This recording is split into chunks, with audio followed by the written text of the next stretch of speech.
യുദ്ധം. ആ യുദ്ധത്തിൽ എല്ലാവരും ഖാലിദ് റളിയല്ലാഹു തആല അൻഹു അമീറായി പോയതുകൊണ്ട് എല്ലാവരും ഖാലിദ് റളിയല്ലാഹു അൻഹുവിന്റെ പേര് വിളിച്ചു പറയുകയാണ്, ഇന്ന് നമ്മുടെ യുദ്ധം ജയിക്കുമല്ലോ, ഇന്ന് നമ്മൾ വിജയിക്കുമല്ലോ എന്ന് പറഞ്ഞുകൊണ്ട് എല്ലാവരും സന്തോഷിക്കുമ്പോൾ ഉമർ ഇബ്നുൽ ഖത്താബ് റളിയല്ലാഹു തആല അൻഹു നോക്കുമ്പോൾ വന്ന ജനങ്ങളെല്ലാം ഖാലിദിന്റെ പേര് പറഞ്ഞുകൊണ്ട് സന്തോഷിക്കുകയാണ്. ഉമർ ഇബ്നുൽ ഖത്താബ് റളിയല്ലാഹു അൻഹു ഒരു കത്ത് കൊടുത്തയച്ചു. ഖാലിദ് റളിയല്ലാഹു അൻഹുവിന് തന്റെ തലസ്ഥാനത്ത് നിന്ന് മാറ്റിയിട്ട് വേറൊരാളെ അമീറായിട്ട് നിശ്ചയിച്ചു എന്ന് കത്ത് കൊടുത്തയച്ചപ്പോൾ ഖാലിദ് റളിയല്ലാഹു അൻഹു യുദ്ധം കഴിഞ്ഞ് കരഞ്ഞുകൊണ്ട് വന്നിട്ട് ഉമർ ഇബ്നുൽ ഖത്താബ് റളിയല്ലാഹു അൻഹുവിനോട് ചോദിക്കുന്നു, ഉമറേ, ജയിക്കൽ ആവശ്യമായ നിർണായകരമായ യുദ്ധത്തിൽ എന്തുകൊണ്ടാണ് അമീറിന്റെ സ്ഥാനത്ത് നിന്ന് എന്നെ മാറ്റിയതെന്ന് ചോദിക്കുമ്പോൾ ഖാലിദ് റളിയല്ലാഹു തആല അൻഹുവിനോട് ഉമർ ഇബ്നുൽ ഖത്താബ് റളിയല്ലാഹു അൻഹു പറഞ്ഞു, നീ കൊണ്ടുവന്ന കണക്കുകളൊന്നും ശരിയല്ല, കണക്കിൽ കൃത്രിമത്വമുള്ള, കണക്കിൽ കൃത്യതയില്ലാത്തവർ യുദ്ധത്തിന്റെ അമീറാകാൻ പറ്റില്ല, അതുകൊണ്ടാണ് മാറ്റിയെന്ന് പറഞ്ഞപ്പോ ഖാലിദ് റളിയല്ലാഹു അൻഹു പറഞ്ഞു, കണക്കിന്റെ വിഷയത്തിൽ എനിക്ക് അല്പം കുറവുള്ളത്, എനിക്കൊരൽപ്പം തെറ്റുപറ്റുന്നത് നേരത്തെ അവിടത്തേക്ക് അറിയാമല്ലോ, പിന്നെ എന്തേ എന്നെ അമീറായിട്ട് നിശ്ചയിച്ചതെന്ന് ചോദിക്കുമ്പോ ഉമർ ഇബ്നുൽ ഖത്താബ് റളിയല്ലാഹു അൻഹു തല കുനിച്ചു വെച്ചിരിക്കുകയാണ്. ഖാലിദ് റളിയല്ലാഹു അൻഹുവിന് അറിയാം, അതുകൊണ്ടല്ല എന്നെ അമീറിന്റെ സ്ഥാനത്ത് നിന്ന് മാറ്റിയത്, വേറെന്തോ തക്കതായ കാരണമുണ്ടാകും. ആ കാരണം എന്തെന്നറിയാനുള്ള ആർത്തി കൊണ്ട് ഉമർ ഇബ്നുൽ ഖത്താബ് റളിയല്ലാഹു അൻഹുവിനെ മുഖമിങ്ങനെ നിവർത്തി വെച്ച് നോക്കുമ്പോ സയ്യിദുനാ ഉമർ ഇബ്നുൽ ഖത്താബ് റളിയല്ലാഹു അൻഹു കരയുകയാണ്. ഖാലിദ് റളിയല്ലാഹു അൻഹു ചോദിക്കുന്നു, എന്തേ ഉമറെ അവിടുന്ന് കരയാനുണ്ടായ കാരണമെന്താ? ഉമർ ഇബ്നുൽ ഖത്താബ് റളിയല്ലാഹു അൻഹു ചോദിക്കുന്നു, ഖാലിദേ, നിനക്ക് നരകത്തെ പേടിയില്ലേ? ഖാലിദേ, നരകത്തെ നീ പേടിക്കുന്നില്ലേ? ഖാലിദേ. ഖാലിദ് റളിയല്ലാഹു തആല എന്ന് പറഞ്ഞു, എന്നെ അമീറിന്റെ സ്ഥാനത്ത് നിന്ന് മാറ്റിയത് നരകവുമായിട്ട് എന്ത് ബന്ധമാണ് ചോദിക്കുമ്പോ ഉമർ ഇബ്നുൽ ഖത്താബ് റളിയല്ലാഹു അൻഹു പറയുകയാണ്, ലാ യദ്ഖുലുൽ ജന്ന മൻ കാന ഫീ ഖൽബി മിസ്ഖാലു ദർറത്തിൻ മിൻ കിബ്ർ. അണു അളവ് അഹങ്കാരം ഒരു മനുഷ്യന്റെ ഹൃദയത്തിലുണ്ടെങ്കിൽ ലാ യദ്ഖുലുൽ ജന്ന, അവർ സ്വർഗ്ഗത്തിൽ കടക്കുകയില്ല എന്ന് നബി തങ്ങൾ പറഞ്ഞില്ലേ? അവർക്ക് നരകമല്ലേ, നരകത്തിന്റെ ഒന്നാമത്തെ കവാടമല്ലേ? അതുകൊണ്ട് ഖാലിദേ, ഇത്രയും ജനങ്ങൾ നിന്റെ പേര് പറഞ്ഞുകൊണ്ട് നിന്നെ പുകഴ്ത്തുമ്പോ, നിന്റെ പേര് പറഞ്ഞുകൊണ്ട് മുദ്രാവാക്യം വിളിക്കുമ്പോ ഖാലിദേ, നിന്റെ മനസ്സിലേക്ക് നീ ഇച്ചിരി കഴിവുള്ളവനാണെന്ന ചിന്ത വരുന്നത് അഹങ്കാരമല്ലേ? അങ്ങനെ അഹങ്കാരം വന്നാ നിനക്ക് അല്ലാഹു ആഗ്രഹിക്കുന്ന സ്വർഗം തരൂലല്ലോ, നിനക്കല്ല നരകം തരുമല്ലോ. അത് പേടിച്ചുകൊണ്ടാണ് യുദ്ധം തോക്കുന്നെങ്കിൽ പോട്ടെ, പക്ഷേ നിനക്ക് നരകം കിട്ടാൻ പാടില്ല എന്ത് ചിന്ത കൊണ്ടാണ് നിന്നെ ഞാൻ മാറ്റിയതെന്ന് പറയുമ്പോ ഉമർ ഇബ്നുൽ ഖത്താബ് റളിയല്ലാഹു തആല അൻഹു വാരിപ്പുണർന്നുകൊണ്ട് പൊട്ടിക്കരഞ്ഞു പോരെങ്കിൽ എന്റെ തലവാ കുറ്റിപ്പുറത്ത് വന്ന പ്രിയപ്പെട്ട സഹോദരങ്ങളെ, ഏതെങ്കിലും ഒരു രീതിയിൽ നിങ്ങളുടെ അഹങ്കാരം പിടിപെട്ടിട്ടില്ലേ? പല രീതിയിലാണ് അഹങ്കാരം വരിക. ഏറ്റവും അധികം അഹങ്കാരം വരുന്നത് പണത്തിന്റെ പേരിലാണ്. പണത്തിന്റെ പേരിൽ അഹങ്കരിക്കല്ലേ. പണത്തിന്റെ പേരിൽ ഏറ്റവും കൂടുതൽ അഹങ്കരിച്ച ഒരാളുണ്ടായിരുന്നു. അതാരായിരുന്നെന്നറിയോ? അല്ലാഹുവിന്റെ ഖുർആൻ പറഞ്ഞു തരുന്നു. സൂറത്തുൽ ഖസസ് പഠിക്കുമ്പോൾ നിങ്ങൾക്ക് മനസ്സിലാകും. ഇന്ന ഖാറൂൻ കാന മിൻ ഖൗമി മൂസാ ഫബഗാ അലൈഹിം വആതൈനാഹു മിനൽ കുനൂസ് മാ ഇന്ന മഫാത്തിഹു ലതനൂ ബിൽ ഉസ്ബതി ഉലിൽ ഖുവാ. ഖാറൂൻ എന്ന് പറയുന്ന ഒരു അഹങ്കാരത്തിന്റെ രൂപം കൊണ്ട് നൃത്തം ചവിട്ടിയ മനുഷ്യരുണ്ടായിരുന്നു. മൂസാ നബിയുടെ ജനതയിൽപ്പെട്ട ആളായിരുന്നു. എന്തേ? അല്ലാഹു ഒരുപാട് പണം കൊടുത്ത് അഹങ്കരിച്ചു. വൈകുന്നേരങ്ങളിൽ തന്റെ ശരീരത്തിന്റെ തങ്കാഭരണങ്ങളെ പുറത്ത് കാണിച്ചുകൊണ്ട് നടന്നു പോകുമ്പോ പാവപ്പെട്ട ജനങ്ങളാ ഖാറൂനിനെ നോക്കിയിട്ട് പറയും, യാ ലൈതനീ മിസ്ലമാ ഊതിയ ഖാറൂൻ. ഖാറൂനിന് കൊടുത്തതുപോലെ കിട്ടിയിരുന്നെങ്കിൽ കൊള്ളാമായിരുന്നു. തലവാ കുറ്റിപ്പുറത്തിന്റെ പരിസരത്തുള്ള ചിന്തിക്കാറില്ലേ?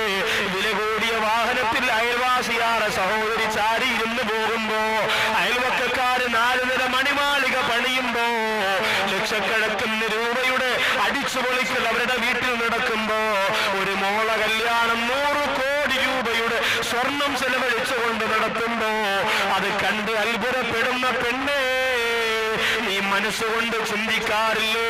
യാ ലൈതനീ മിസ്ലമാ ഊതിയ ഖാറൂൻ മനുഷ്യന് കൊടുത്തതുപോലെ എനിക്ക് കിട്ടിയിരുന്നെങ്കിലെന്ന് ചിന്തിച്ച ജനതയെ പോലെ ചിന്തിക്കാറില്ലേ? എന്നാൽ അതെന്തരമായ മനസ്സിന്റെ കത്ത് അരക്കിട്ടുറപ്പിച്ച വിശ്വാസമുള്ള മുത്തഖീങ്ങൾ എന്താ പറഞ്ഞത്? ലാ തഫ്റഹ് ഇന്നല്ലാഹ ലാ യുഹിബ്ബുൽ ഫരിഹീൻ. എടോ ഖാറൂനേ, നീ ഒരുപാട് ചാടണ്ട, നീ ഒരുപാട് അഹങ്കരിക്കണ്ട, നീ ഒരുപാട് ആഹ്ലാദിക്കണ്ട. ഒരുപാട് അതിരികടന്ന് ആഹ്ലാദിക്കുന്നവര് അല്ലാഹുവിന് ഇഷ്ടമല്ല എന്ന് നല്ല വിശ്വാസികൾ പറഞ്ഞു കൊടുത്തു. അവസാനം ഖാറൂനിന്റെ കൊട്ടാരവും ഖാറൂനും ഭൂമിയുടെ ഒരു ഭാഗം പിളർത്തി അള്ളാഹു അതിന്റെ അകത്തിട്ട് അടച്ചു. എന്നിട്ട് അള്ളാഹു അദാബ് കൊടുത്തത് ഖുർആൻ വ്യക്തമാക്കി. പെരുമ്പാവൂർ ടൗണിൽ 3 കോടി രൂപയുടെ ഭക്ഷണമാണ് ഒരു മോളെ കല്യാണത്തിന് വാപ്പിച്ചു വെച്ചത്. മുസ്ലിമാണ്. 3 കോടി രൂപയുടെ ഭക്ഷണം. എത്ര പാവപ്പെട്ടവരുണ്ടെന്നറിയോ? ഒരു മിന്നു കെട്ടാൻ നിവർത്തിയില്ലാതെ, ഒരു രോഗത്തിന് മരുന്ന് വാങ്ങാൻ ഗതിയില്ലാതെ, മലപ്പുറത്തിന്റെ പ്രിയപ്പെട്ടവരെ, മൂത്ത മകന് ക്യാൻസർ വന്നതുകൊണ്ട് ഉമ്മയും ഉപ്പയും കൂടി തീരുമാനിച്ചു മക്കൾക്കും വിഷം കൊടുത്ത് സ്വന്തം വിഷം കഴിച്ച് ചത്തുകളയാം, ലോകത്ത് നിന്ന് റൂഹിനെ വെടിയിപ്പിച്ച് കളയാമെന്ന് തീരുമാനിച്ചു. മലപ്പുറത്ത് ഹോസ്പിറ്റലിൽ നിന്ന് 2.5 വർഷത്തെ ചികിത്സ കഴിഞ്ഞ് തിരുവനന്തപുരം RCCയിലേക്ക് 13കാരനായ മോനെ കൊണ്ടുവേണമെന്ന് ഉപ്പയോട് പറഞ്ഞപ്പോ ഇപ്പൊ മോനെ വീട്ടിലേക്ക് കൊണ്ടുവന്നിട്ട് ഭാര്യയോട് പറഞ്ഞു, ഇനി ആരോട് ചോദിക്കാനാണ്? സംഘടനക്കാര് തന്നു, പ്രസ്ഥാനക്കാര് തന്നു, പള്ളിക്കാര് തന്നു, നാട്ടുകാര് തന്നു, വീട്ടുകാര് തന്നു. ക്യാൻസർ എന്ന രോഗത്തെ തൊട്ട് അല്ലാഹു നമ്മെ കാത്തുരക്ഷിക്കുമാറാകട്ടെ. വന്നാൽ ജീവനും പോവും, സമ്പത്തും പോവും, സ്വസ്ഥതയും പോവും, ജീവിച്ചിരിക്കുന്നവരുടെ മനസ്സിന് സമാധാനവും പോകും. വല്ലാത്ത രോഗമാണ്. അല്ലാഹു ഈ സരസിൽ നിന്ന് ശബ്ദം ശ്രവിക്കുന്ന ആരുടെയെങ്കിലും കുടുംബത്തിൽ ആ രോഗം ബാധിച്ചവരുണ്ടെങ്കിൽ കരുണക്കടലാര ശാഫിയാര കാഫിയായ നാദാ, ഈ നാടിൽ അന്ത്യവിശ്രമം കൊള്ളുന്ന ബഹുമാനനായ ഉസ്താദിന്റെ പോരിശ കൊണ്ട് നുസ്രത്തുൽ-അനാം സാധു സംരക്ഷണ സമിതി മുന്നോട്ട് വെക്കുന്ന ലക്ഷ്യങ്ങളുടെ ബറക്കത്ത് കൊണ്ട് ആ രോഗങ്ങളിൽ നിന്ന് അവരെ പരിപൂർണമായി നീ രക്ഷപ്പെടുത്തണേ പടച്ചവനെ. വന്നാൽ ആ രോഗമൊക്കെ മാറുന്ന കാര്യം വലിയ പാടാണ്. അവസാനം ആ ഉപ്പ പോയി 20 രൂപയ്ക്ക് വിഷം വാങ്ങിക്കൊണ്ടുവന്നു. ഭാര്യയോട് പറഞ്ഞു, നമുക്ക് മക്കൾക്ക് കൊടുക്കാം. ഭാര്യ പറഞ്ഞു, എങ്ങനെ കഴിയുന്നു, എങ്ങനെ നിങ്ങൾക്ക് കഴിയുന്നു അങ്ങനെ പറയാ? ആ പിതാവ് പറഞ്ഞു, പെണ്ണെ, എന്റെ മുമ്പ് കിടന്ന് എന്റെ പ്രിയപ്പെട്ട പൊന്നുമോൻ രോഗത്തിന് ചികിത്സിക്കാൻ നിവർത്തിയില്ലാതെ മുമ്പ് കിടന്ന് ഉപ്പാ ഉമ്മാന്ന് വിളിച്ചു ഉരുകി മരിക്കുന്നതിനേക്കാളും നല്ലത് ഇങ്ങനെ മരിക്കലല്ലേ. ഒന്നെങ്കിൽ ചികിത്സിക്കാൻ പൈസ വേണം, അല്ലെങ്കിൽ ഇങ്ങനെ മരിക്കണം. അങ്ങനെ തീരുമാനിച്ചു. 3 ആൺമക്കൾ. 3ാമത്തെ പൊന്നുമോന് ആദ്യത്തെ ആളിന് വിഷം കൊടുത്തു, 2ാമത്തതിന് കൊടുത്തു. 3ാമത്തത് 2 വയസ്സിനകത്ത് പ്രായമുള്ള പുഞ്ചിരി പോലും മായാത്ത ഒരു പൊന്നോമന കുട്ടനായിരുന്നു. സുബ്ഹാനല്ലാഹ്. ആ കുഞ്ഞിനെ മാറോട് ചേർത്ത് വെച്ച് മണിക്കൂറുകളോളം ചുംബനം കൊടുത്തിട്ട് ആ കുഞ്ഞിന്റെ വാക്യവത്ത് പോലും വിഷച്ചോറ് വാരി വെച്ച് കൊടുത്തിട്ട് 5 പേരാ മലപ്പുറത്ത് വീടിന്റെ അകത്ത് 5 പേര് മരിച്ചു വീട് കിടന്നു പോരെങ്കിൽ സഹോദരങ്ങളെ, അല്ലാഹു തരുന്ന പണം കൊണ്ട് പാവപ്പെട്ടവരെ മറന്ന് അഹങ്കാരത്തിന്റെ പ്രതിരൂപങ്ങളായി മാറുമ്പോ നരകത്തിന്റെ 1ാമത്തെ കവാടമാണ്. വഹസുബുഹു ജഹന്നം വഹസുബുഹു ജഹന്നം വഹസുബുഹു ജഹന്നം. അല്ലാഹു കാത്തുരക്ഷിക്കട്ടെ. അഹങ്കാരത്തിന്റെ രൂപങ്ങളായി കല്യാണ വീടുകൾ മാറുന്നില്ലേ? ബഹുമാനപ്പെട്ട തഴവ ഉസ്താദ് പറഞ്ഞതുപോലെ, ബിരിയാണി വേണ്ടവർ പോകണേ തെക്കോട്ട്, നെച്ചോറ്റിനാഗ്രഹമുള്ളവർ വടക്കോട്ട്. വെറും ചോറ് കറിയും പ്രഥമനും കിഴക്കോട്ട്, കൈ കഴുകുവാൻ പോകേണ്ടതാ താഴോട്ട്. അങ്ങനെ പറഞ്ഞിട്ട് ആ അൽമവാഹിബുൽ ജലിയൊക്കെ വായിച്ചു നോക്കണം. വാങ്ങി അലമാര കൊണ്ട് വെച്ചാൽ പറ്റൂല. അതൊക്കെ നോക്കണം. അതിനകത്തുള്ളതാ എന്ത് രസമായിട്ടാ പറഞ്ഞെന്നറിയോ? അത്ഭുതമാണ് പ്രിയപ്പെട്ടവരെ. മുറ്റത്തെ മുല്ലയ്ക്ക് മണമില്ല എന്ന് പറഞ്ഞത് നിങ്ങൾക്ക് പലർക്കും അത്ഭുതമാണ്. അത്ഭുതത്തിന്റെ രാജകുമാരനാണ് അല്ലാഹു. അദ്ദേഹത്തിന്റെ ഗുരുത്വം നമുക്ക് തരട്ടെ. ഞാൻ മെനിയാന്ന് വാത് പറഞ്ഞ സ്ഥലത്ത് തഴവസ്ഥാനെ കുറിച്ച് പറഞ്ഞതുകൊണ്ട് ഇന്നിവിടെ സിയാറത്തിന് വേണ്ടി ഞാൻ ചോദിച്ചു അവരോട്, എവിടെയൊക്കെ നിങ്ങൾ സിയാറത്തിന്, ഭീമാപ്പള്ളി, കടുവപ്പള്ളി, ആറ്റിങ്കര, ഏർവാടി എല്ലായിടത്തും നിങ്ങൾക്ക് തഴവസ്ഥാന്റെ കബറൊന്ന് സിയാറത്ത് ചെയ്യാൻ പറ്റും? എന്ത് ചോദിച്ചു? ആരോടെ ചോദിച്ചു? ഉസ്താദുമാരോടെ ചോദിച്ചത്. ഉസ്താദുമാരെ നിർബന്ധമായും ചെയ്തിരിക്കണം സിയാറത്ത്. കാരണം ഉസ്താദിന്റെ ഉസ്താദിലെ ഇവിടെ കിടക്കാം, അവിടെ ചെല്ലുമ്പോൾ ഇൽമ കിട്ടും, ഉറപ്പാണ്. അങ്ങനെ ഒരു സുഹൃത്ത് ഇന്നിവിടെ സിയാറത്തിന് വന്നിട്ട് വിളിച്ചിട്ട് പറഞ്ഞു, ഞാൻ ഇന്ന് വന്നപ്പോൾ നിങ്ങളുടെ പോസ്റ്ററൊക്കെ വിളിക്കുകയാണ്, ഏതായാലും വാത് കുറച്ചു നേരം കേട്ടിട്ടേ പോകുള്ളൂ എന്ന് പറഞ്ഞ് ഇവിടെ ഉണ്ടായിരുന്നു. പോയെന്നറിയില്ല. ഏതായാലും പ്രിയപ്പെട്ടവർ, അദ്ദേഹം പറയാ കല്യാണത്തിന്റെ മാമാങ്കം. അടുത്ത് ഞാനൊരു കല്യാണത്തിന് പോയി. വലിയ വലിയ പണക്കാരുടെ കല്യാണത്തിന് അങ്ങനെ പോവാതിരിക്കലാണ് പതിവ്. അങ്ങനെ പോയി ചെന്നപ്പോ ഓഡിറ്റോറിയത്തിന്റെ ഫ്രണ്ടിൽ കാശ് കൊടുത്ത ഒരു ഓഡിറ്റോറിയം. അതിപ്പോ കുഴപ്പമില്ല, നമ്മളിപ്പോ പണക്കാരാണ്, നമുക്കിപ്പോ അതനുസരിച്ചുള്ള ജനങ്ങളൊക്കെ വരും, വലിയ ഓഡിറ്റോറിയം വേണം, ആയിക്കോട്ടെ, കുഴപ്പമൊന്നുമില്ല. പക്ഷേ അതിന്റെ ഉള്ളിൽ പിന്നെ അനാവശ്യമായി കുറെ പേക്കൂത്തുകൾ. ചെല്ലുമ്പോ 2 ആർച്ചിന്റെ ചോട്ടിൽ 27കാരിയായ 2 പെൺകുട്ടികൾ അവിടെ ഇവിടെ ഒരുക്കി നിർത്തിയിരിക്കും. വെള്ള സാരിയിൽ കറുത്ത ബോർഡർ ഇങ്ങനെ ഉണ്ട്. അങ്ങനെ വെച്ചിട്ട് ഇങ്ങനെ വെള്ളയൊക്കെ പൂശി പാരലോലിയൊക്കെ തേച്ച് ചുണ്ടൊക്കെ ആണെങ്കിൽ ചുമപ്പിച്ച് ഇങ്ങനെ വെച്ചിരിക്കുകയാണ്. കുറെ ചെറുപ്പക്കാര് മൊബൈലും കൊണ്ട് എല്ലായിടത്തും ഉണ്ട് ക്ലിക്കോ എന്ന് പറഞ്ഞ് കുറെ എണ്ണം. ഓ, ദവാനിയത്തിന്റെ മലക്കുകൾ ഒരു അടുത്ത് വരില്ല, അത്രയ്ക്ക് വെറുപ്പാണ്. അങ്ങനെ കുറെ എണ്ണം ക്ലിക്കോ അടിക്കുമ്പോ ഞാൻ ഇങ്ങനെ ചെല്ലുമ്പോ വെൽക്കം മുസ്ലിയാരെ, വെൽക്കം. ഞാൻ പറഞ്ഞു വെൽക്കം മുസ്ലിയാരല്ല, നൗഷാദ് മുസ്ലിയാർ. അങ്ങനെ വെൽക്കം മുസ്ലിയാരായിട്ട് കുറെ ആൾക്കാർ ഇപ്പോൾ ഉണ്ട്. 3 കോടി രൂപയുടെ ഭക്ഷണമേ. തലേ ദിവസം MG ശ്രീകുമാറിന്റെ ഗാനമേള, കല്യാണത്തിന്റെ അന്ന് എരഞ്ഞോളി മൂസാറ ഗാനമേള. എന്നാലും അങ്ങോട്ട് ദഹിക്കുള്ളൂ. ഉമ്മാമ പറഞ്ഞതാ, എരഞ്ഞോളി മൂസായെ കുറിച്ച് ഒരുപാടൊന്നും പറയേണ്ട ഉസ്താറെ, ആളിച്ചിരി ഉള്ളെങ്കിലും ഉള്ളത് കാതലാണ്. അദ്ദേഹം എനിക്ക് ഒരുപാട് ഇഷ്ടമാണ് അദ്ദേഹത്തിന്റെ പാട്ടുകളൊക്കെ, ഞാൻ ശരിക്കും കേട്ടിട്ടൊക്കെ ഉണ്ട്. എങ്കിലും എന്റെ പ്രിയപ്പെട്ടവരെ, അതും നമ്മൾ മോശമായതല്ലേ നമ്മൾ എടുക്കുള്ളൂ. അദ്ദേഹത്തിന്റെ പാട്ട് നമ്മൾ കേൾക്കാൻ പറഞ്ഞാൽ താത്തമാര് കേൾക്കുന്നത് ഏതാ? മോശമാണ്, ഏറ്റവും വൃത്തികെട്ട, അല്ലെങ്കിൽ സെക്സ് റാക്കറ്റുകൾ പോലും തോറ്റുപോകുന്ന തരത്തിലുള്ള ഭാഷകളുള്ള മാപ്പിളപ്പാട്ടെന്ന് എഴുതി വെച്ചിരിക്കുന്നത് മാത്രമേ നമുക്ക് ദഹിക്കുള്ളൂ. മിഅ്റാജ് രാവിലെ കാറ്റേ മരുഭൂ തണുപ്പിച്ച കാറ്റേ. ആ വരിയുടെ അർത്ഥം മാത്രം നിങ്ങളൊന്ന് ചിന്തിച്ചു നോക്കി. മിഅ്റാജ്, അതുപോലും സ്വപ്നം എന്ന് പറയണ മടയന്മാരല്ല, എന്ത് ചെയ്യാൻ പറ്റും? മിഅ്റാജ് പോലും സ്വപ്നമാണെന്ന് പറയാം. വിഷയത്തിൽ നിന്ന് മാറുന്നില്ല, മടങ്ങി വരുന്നു. റസൂലുള്ളാഹിയെ കുറിച്ച് പറഞ്ഞാൽ പിന്നെ എനിക്ക് വല്ലാത്ത ഒരു അനുഭവമാണ്. അതുകൊണ്ട് അതിലേക്ക് കടക്കുന്നില്ല, തിരിച്ചു വരുന്നു. എന്റെ പ്രിയപ്പെട്ട സഹോദരങ്ങളെ, അങ്ങനെ പണം കൊണ്ടുവന്ന മോള കല്യാണത്തിന് അഹങ്കാരത്തിന്റെ രൂപം പടിയുന്നവരെ, അങ്ങനെ വീടിന്റെയും നാടിന്റെയും എല്ലാ പ്രശസ്തിയുടെയും പവറിന്റെയും പ്രതിരൂപം പണം കൊണ്ട് നിങ്ങൾ നൃത്തം ചവിട്ടുമ്പോ ഓർക്കണേ, വമ്മ യുഹ്നി അൻഹുമാലു ഇദാ തറദ്ദാ. നീയൊന്ന് മറിഞ്ഞു വീണുപോയാൽ നിന്റെ പണത്തിന് നിന്നെ പിടിച്ചെഴുന്നേൽപ്പിക്കാൻ പറ്റൂല. ലക്ഷക്കണക്കിന് രൂപ കൊണ്ട് കെട്ടിവെക്കാൻ പറ്റോ? 21 ദിവസം ചടയമംഗലത്തുള്ള മുഹമ്മദ് റാഫി എന്ന സഹോദരൻ തിരുവനന്തപുരം അനന്തപുരിയിൽ ബോധമില്ലാതെ കിടന്ന് 21 ദിവസമാണ്. 2 വീലർ അപകടത്തിൽപ്പെട്ട് പോസ്റ്റിലേക്ക് തല പോയിടിച്ചിട്ടു. 22ാമത്തെ ദിവസമില്ലേ ആ സഹോദരൻ മരണപ്പെടുമ്പോ കൂട്ടുകാര് ലക്ഷങ്ങൾ കൊണ്ടുവന്ന് ഹോസ്പിറ്റലിന്റെ മുമ്പ് വെച്ചില്ലേ? ആ ജീവൻ തിരിച്ചു കിട്ടാൻ പറ്റിയില്ലല്ലോ. വമാ യുഹ്നി അൻഹു മാലുഹു ഇദാ തറദ്ദാ. നീ ഒന്ന് മറിഞ്ഞു വീണുപോയാ നിന്റെ പണക്കെട്ടിന് നിന്നെ പിടിച്ചേൽപ്പിക്കാൻ പറ്റൂലല്ലോ. അല്ലാഹു നമ്മെ കാത്തുരക്ഷിക്കട്ടെ. ലക്ഷക്കണക്കിന് രൂപ മുടക്ക് കിട്ടും മാറാത്ത രോഗത്തിൽ നിന്ന് കടയാളെ പടച്ചോണെന്നെ കാത്തുരക്ഷിക്കട്ടെ.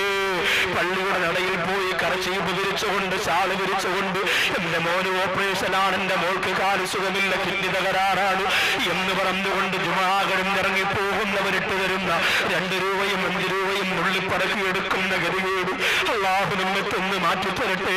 നമ്മുടെ നാട്ടിൽ അങ്ങനെ ആരെങ്കിലും കഷ്ടപ്പെടുന്നവരുണ്ടെങ്കിൽ കരുണക്കടലായ നാഥ അവരെ നീ അതിൽ നിന്ന് രക്ഷപ്പെടുത്തണേ റബ്ബേ. അല്ലാഹുവേ, നുസ്രത്തുൽ അനാമിന്റെ സാധുക്കളായ പാവപ്പെട്ട സഹോദരങ്ങൾ ഈ പരിപാടി കഴിഞ്ഞിട്ട് അൽഹംദുലില്ലാഹ് അവര് കുറെ ആൾക്കാരെ കണ്ടെത്തിയിട്ടുണ്ട്. നിക്കാഹിന് വേണ്ടി 3ഓളം അപേക്ഷകളാണ് ഇതിനു മുമ്പ് വന്നത്. ഈ സംഘടന വേണ്ടെന്ന് പറയുന്ന സമ്പന്നര്, നിങ്ങൾക്ക് ആ അപേക്ഷ സ്വീകരിച്ചിട്ട് ഒരു 10 രൂപ കൊടുക്കാൻ നിങ്ങളെ കൊണ്ട് പറ്റോ? നല്ലത് വേണ്ടെന്ന് പറയുന്ന സ്വഭാവം നമുക്ക് പണ്ടേ ഉള്ളതാണ്. നിങ്ങളെല്ലാവരും 1 രൂപ വെച്ച് കൊടുത്താൽ 1000 രൂപയാവൂല്, 10 രൂപ വെച്ച് കൊടുത്താൽ 10,000 ആവൂല്. അൽഹംദുലില്ലാഹ് തലകുള്ളി പെരുവെള്ളം എന്ന് പറയുന്ന പോലെ നിങ്ങൾ പറയും ഉസ്താദേ ആ മക്കൾക്ക് കൊണ്ടുപോയി പുട്ടടിക്കാനുള്ളതാണ്, അവർക്ക് കൊണ്ടുപോയി ബിരിയാണി കഴിക്കാനുള്ളതാണ് എന്നൊക്കെ നിങ്ങൾ പറയും. കൊണ്ടുപോയി തിന്നിട്ട് തിന്നാൽ അവരും അവിടെ പടച്ചിറപ്പുമായിട്ടാണ് അവർ നേരിടാൻ പോകുന്നത്. നിങ്ങളെ അല്ലാഹു പിടിക്കൂലല്ലോ. നല്ല നിയത്തോടുകൂടി നിങ്ങൾ കൊടുത്താൽ നിങ്ങൾക്ക് അതിന്റെ പ്രതിഫലം സുനിശ്ചിതമാണ്. അല്ലാഹു തൗഫീഖ് തരട്ടെ. അതുകൊണ്ട് സമ്പത്ത് കൊണ്ട് അഹങ്കാരത്തിന്റെ കോട്ടപടിയാ നിൽക്കുന്നവര്, അഹംഭാവത്തിന്റെ പ്രതിരൂപങ്ങളായി മാറുന്നവര്, അതിനെയെല്ലാം തല്ലി ഉടച്ചിട്ട് വിനയത്തിന്റെ മാതൃകയായി മാറാൻ എന്റെ സഹോദരങ്ങൾ ശ്രമിക്കണം. 1ാമത്തെ കവാടം അഹങ്കാരികൾക്കുള്ളതാണ്. 2ാമത്തതോ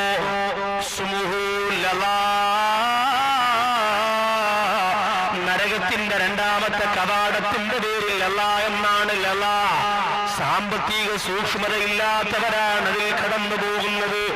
സാമ്പത്തിക സൂക്ഷ്മതയില്ലാത്തവരാണ് അതിനകത്ത് കിടക്കുന്നതെന്ന് പറഞ്ഞാൽ സമ്പാദ്യം എങ്ങനെ ഉണ്ടാക്കിയാലും കുഴപ്പമില്ല എന്ന് ചിന്തിച്ചുകൊണ്ട് പലിശയ്ക്ക് കൊടുത്തുകൊണ്ട് പലിശ വാങ്ങിക്കൊണ്ട് കള്ളു കച്ചവടം നടത്തിയിട്ട് വ്യഭിചാരം നടത്തിയിട്ട് പണമുണ്ടാക്കുന്നവരാണ്. അല്ലാഹു കാത്തുരക്ഷിക്കട്ടെ. 2ാമത്തെ കവാടം ലലാ എന്നാണ് പേര്.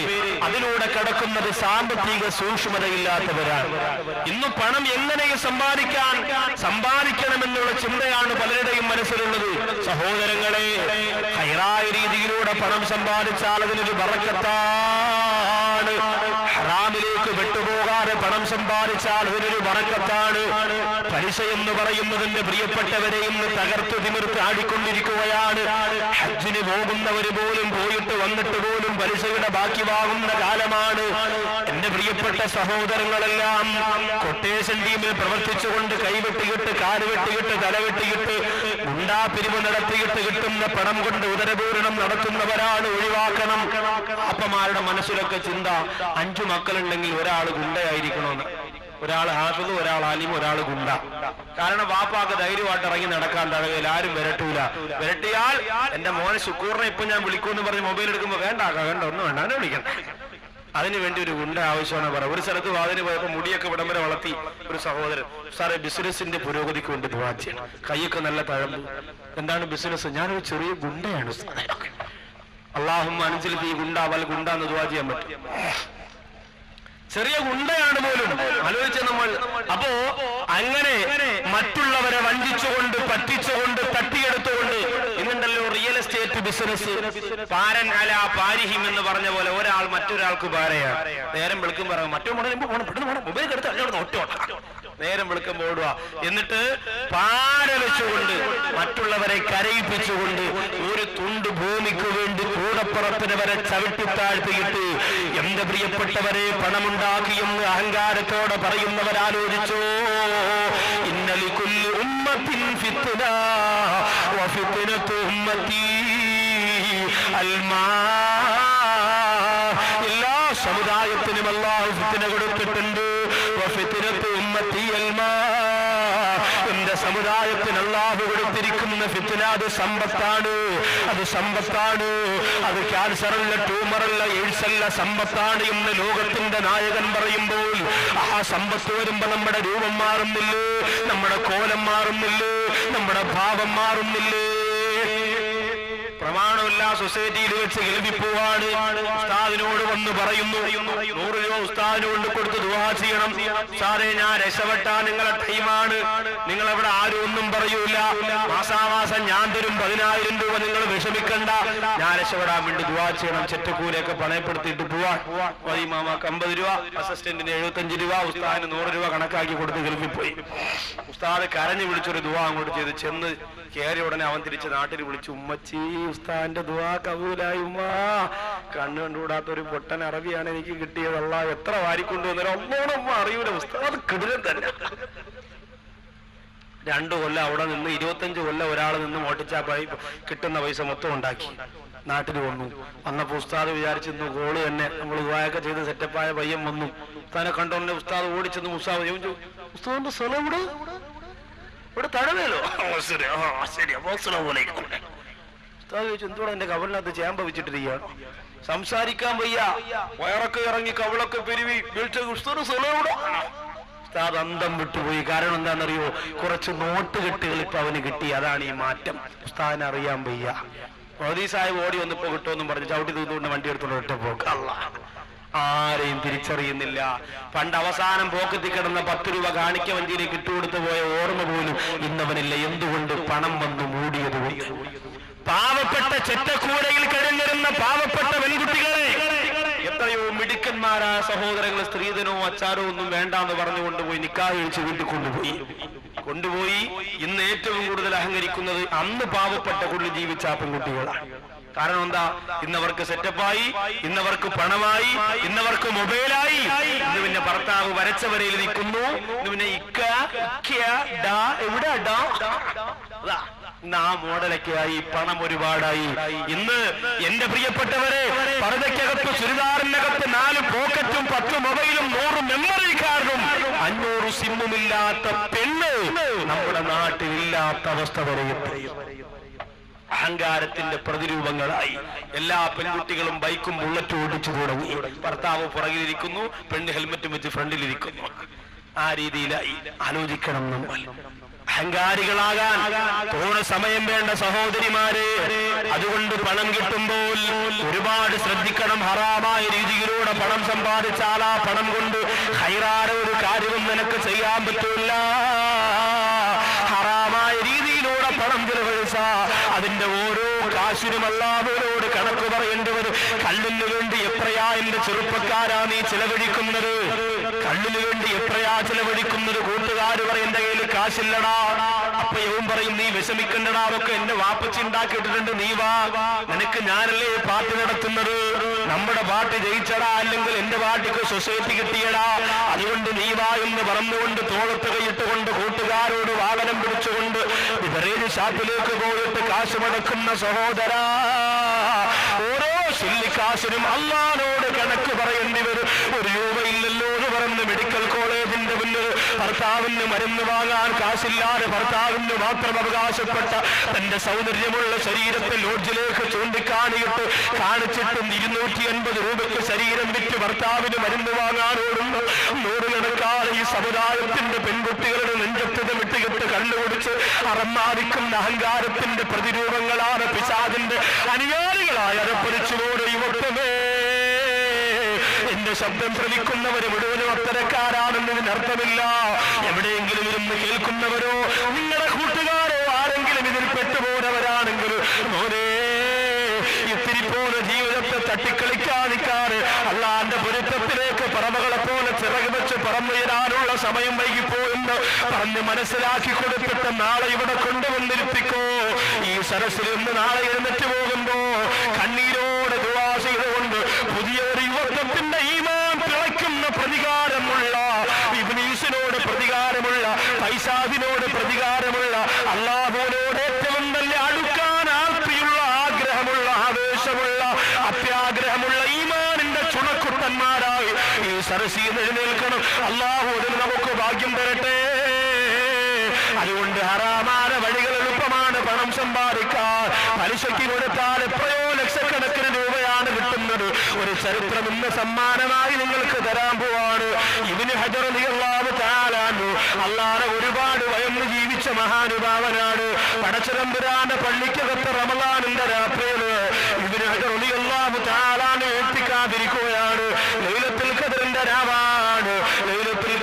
രാവിൽ ബഹുമാനപ്പെട്ട ഇബ്നു ഹജർ റളിയല്ലാഹു അൻഹു പരിശുദ്ധമായ പള്ളിക്കകത്ത് നെയ്യത്തോടെ എഴുത്തുകാതിരിക്കുമ്പോ നമുക്കറിയാം ആ രാവ് വളരെ ശ്രേഷ്ഠമാണ്. ലൈലത്തുൽ ഖദ്രി ഖൈറും മിൻ അൽഫി ശഹർ തനസ്സലുൽ മലായികതു വറൂഹു ഫീഹാ ബിഇذن റബ്ബിഹിം മിൻ കുല്ലി അംറിൻ സലാഹ് ഹത്താ മത്ലഇൽ ഫജ്ർ.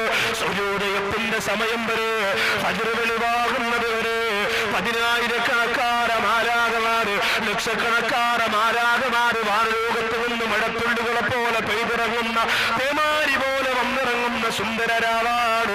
ആ രാവിലെ അല്ലാഹുവിന്റെ പള്ളിക്കകത്ത് ഇഅ്തികാഫിന് നിയ്യത്ത് ചെയ്തുകൊണ്ട് ഇബ്നു ഹജർ റളിയല്ലാഹു അൻഹു കഴിഞ്ഞുകൂടുമ്പോ പാതിരാത്രി മനസ്സുകൊണ്ട് ചിന്തിക്കുന്നു, എന്റെ ഉപ്പിച്ചാന അടക്കിയിരിക്കുന്നത് ഈ കബറിലല്ലേ, ഈ പള്ളിയുടെ കബർസ്ഥാനിലല്ലേ എന്റെ ഉപ്പാറ അടക്കിയിരിക്കുന്നതല്ല. അതുകൊണ്ട് ഉപ്പാടെ കബറിലേക്കൊന്ന് ചെല്ല, ഈ രാത്രി ഒന്ന് സിയാറത്ത് ചെയ്യാ, ഈ രാത്രി ഒന്ന് ദുആ ചെയ്യാ എന്ന് പറഞ്ഞുകൊണ്ട് ഇബ്നു ഹജർ റളിയല്ലാഹു അൻഹു കുറ്റാങ്കുറ്റിരുട്ടിൽ പള്ളിക്കാടിലേക്ക് നടന്നു പോവാണ്. ഉപ്പിച്ചാന്റെ കബറിന്റെ അടുത്തേക്ക് ചെല്ലുകയാണ്. അവിടെ ചെന്നിട്ട് ഉപ്പിച്ചാന്റെ കബറിലേക്ക് നോക്കി സലാം പറയുകയാണ്. കൊതിയില്ലേ ഉപ്പമാരെ, മുഖ്ലിസീങ്ങളാണ്, മുത്തഖീങ്ങളാണ് മക്കളെ ദുനിയാവിൽ വെച്ചിട്ട് മരിച്ചുപോയാ നീ വിഷമിക്കണ്ട മോനെ. നിന്റെ ഖബറിന്റെ അടുത്തേക്ക് പ്രിയപ്പെട്ട മക്കൾ വന്ന് ദുആ ചെയ്യുമ്പോ, പ്രത്യേകിച്ച് റമളാനിന്റെ രാത്രിയല്ലേ, ലൈലത്തുൽ ഖദ്റിന്റെ രാവല്ലേ, വല്ലാത്ത സുഖമായിരിക്കുമല്ലോ. എന്റെ വാപ്പാക്ക് പുറത്തു കൊടുക്കണേ അല്ലാ, ഖബർ വിശാലമാക്കണേ അല്ലാ എന്ന് പറഞ്ഞുകൊണ്ട് ഇബ്നു ഹജർ റളിയല്ലാഹു അൻഹു റമളാന്റെ രാത്രിയിൽ, ലൈലത്തുൽ ഖദ്റിന്റെ രാത്രിയിൽ ദുആ അരക്കുമ്പോ ആ കുറ്റാകുറ്റിരുട്ടിൽ പള്ളിയുടെ ഏതോ ഭാഗത്തു നിന്ന് ഭയാനകരമായ ഒരു ശബ്ദം മുടങ്ങി കേൾക്കുകയാണ്. ഞെട്ടിത്തരിച്ചുപോയി, റബ്ബേ ആരാണ് ഈ നിലവിളിക്കുന്നത്, ആരാണ് ഈ പൊട്ടിക്കരയുന്നത്? വല്ലാത്ത അന്തം വിട്ടമ്പാടിച്ചോടെ പൊട്ടിക്കരച്ചിലാണ്. ആരാണെന്നറിയാൻ വയ്യ. ജീവനോടെ തീക്കുണ്ടാരത്തിലേക്ക് വലിച്ചെറിയുമ്പോ നിലവിളിക്കുന്ന പോലെ, ജീവനുള്ള ശരീരത്തിന്റെ തൊലി വലിച്ചെറിയുമ്പോ പൊട്ടിക്കരയുന്ന പോലെ, കഷണമായി മുറിച്ചെറിയുമ്പോ നിലവിളിക്കുന്ന പോലെ ഒരു മനുഷ്യൻ കിടന്ന് നിലവിളിക്കുന്നു. എന്തെന്നറിയാറ് ഇബ്നു ഹജർ റളിയല്ലാഹു അൻഹു ഏത് ഭാഗത്തു നിന്നാണ് കേൾക്കുന്നതെന്നറിയാറ്.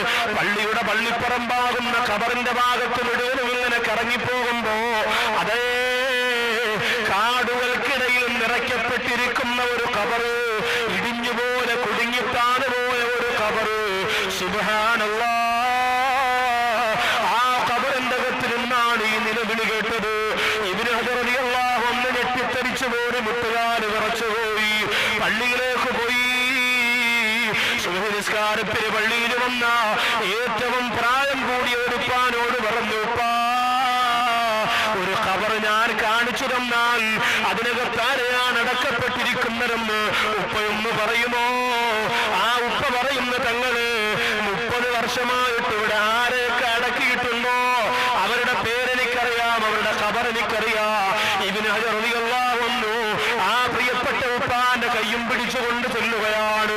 രാത്രിയിൽ താൻ നിലവിളി കേട്ട, പൊട്ടിക്കരച്ചിൽ കേട്ട ഖബറിന്റെ ഭാഗത്തേക്ക് കൊണ്ടുപോയിട്ട് ചോദിക്കുന്നു, ഉപ്പാ ഇതാരുടെ ഖബറാണ് ഉപ്പാ? ആ ഉപ്പ പറയുന്നു, തങ്ങള് ഈ ഖബറിന്റെ അകത്ത് നിന്ന് നിലവിളി കേൾക്കാൻ സാധ്യതയില്ല.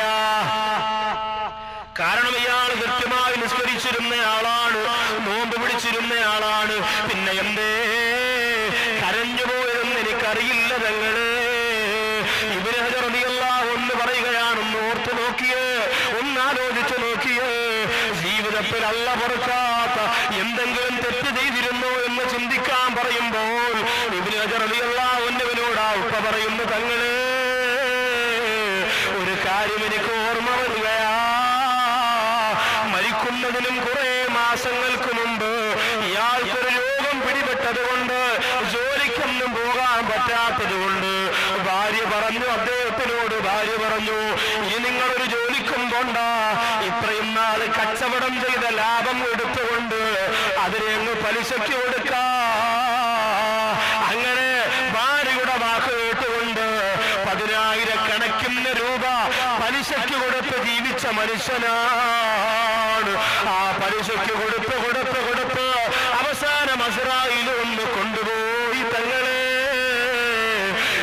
ഖദീജ റളിയല്ലാഹു അൻഹ പറയുകയാണ്, സുബ്ഹാനല്ലാഹ്, പലിശക്കാരന് റമളാനിന്റെ ലൈലത്തുൽ ഖദറിന്റെ രാത്രി പോലും ഖബറിന്റെ അകത്ത് സമാധാനമില്ല. പാവപ്പെട്ടവന്റെ നീരൂറ്റി കുടിച്ചിട്ട് പണമുണ്ടാക്കുന്നവന് നെളിഞ്ഞുകൊണ്ട് തേച്ച് മടങ്ങാത്ത ചുളുങ്ങാത്ത ഡ്രസ്സിട്ടുകൊണ്ട് ഈശയിൽ ചാരിയിരുന്നുകൊണ്ട് നീളമുള്ള മൊബൈലും കൊണ്ടിറങ്ങി അഹങ്കാരത്തിന്റെ കോലത്തിൽ നടക്കുന്നവരെ നിങ്ങൾ ചിന്തിക്കുമല്ലോ, ഇന്ന് തഴവയിൽ എനിക്ക് കുറെ ജനങ്ങളുണ്ട്, എനിക്ക് കുറെ ആൾക്കാരുണ്ട്, എല്ലാവരും കാണുമ്പോനെ അത് ദുനിയാവിൽ മാത്രമാണ്. നിന്റെ കണ്ണടഞ്ഞു പോയ ആ സെക്കൻഡ് മുതൽ മോനെ പിന്നെ നരകത്തിന്റെ തീയാണ്. അതുകൊണ്ട് സാമ്പത്തിക സൂക്ഷ്മത പാലിക്കണേ പെങ്ങളെ. ഹറാമായത് കടത്തിയിടല്ലേ, ഹറാമായത് കഴിക്കല്ലേ.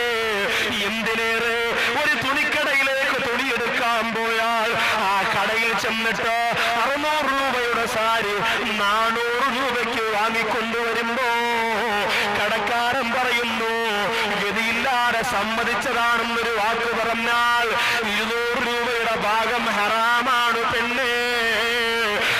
സാരി ഉടുത്തുകൊണ്ട് നിസ്കരിച്ച നിന്റെ നിസ്കാരം ശരിയല്ല.